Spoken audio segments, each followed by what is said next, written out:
Welcome back to the Adrenaline YouTube channel. Today we're going to talk about proper boating etiquette as well as the proper way to drive and tow behind your boat. Here we go.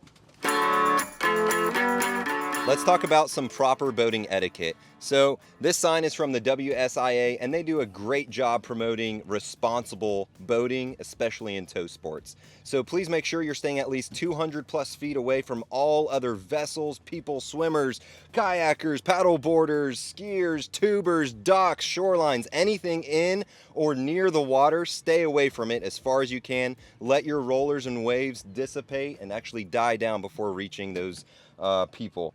Next up, please make sure you're playing your music at a responsible level.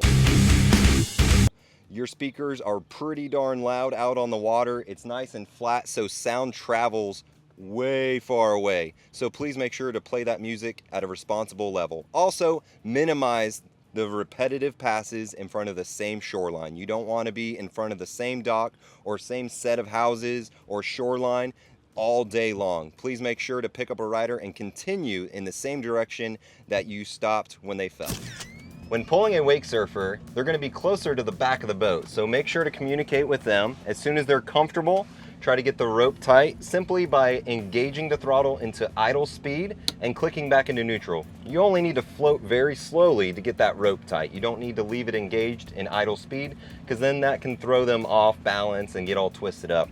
So engage, then click back into neutral, float forward, make sure the rope is tight. As soon as they tell you to go, put it back into idle speed and slowly accelerate, making sure you have clear path in front of you until cruise control takes over.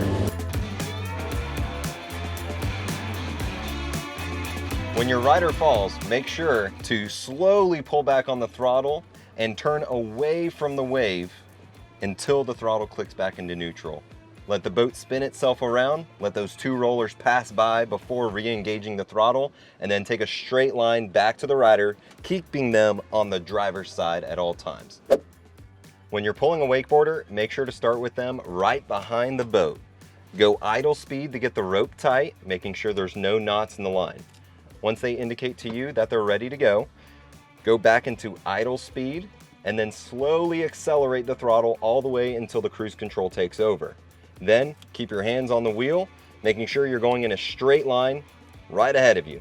If they need to change direction for any reason, if there's someone that's approaching you and you need to redirect, change your angle and then get going straight as soon as you can. You don't want to go in a big curve because that kills one side of the wake.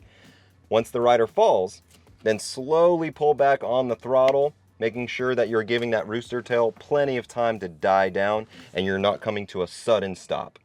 Once you slow down enough, keep it in idle speed and slowly turn back to the rider, going right back to them, keeping them on the driver's side. You don't want to do a big power turn, throwing a bunch of wakes and rollers all over the cove and getting too close to any docks.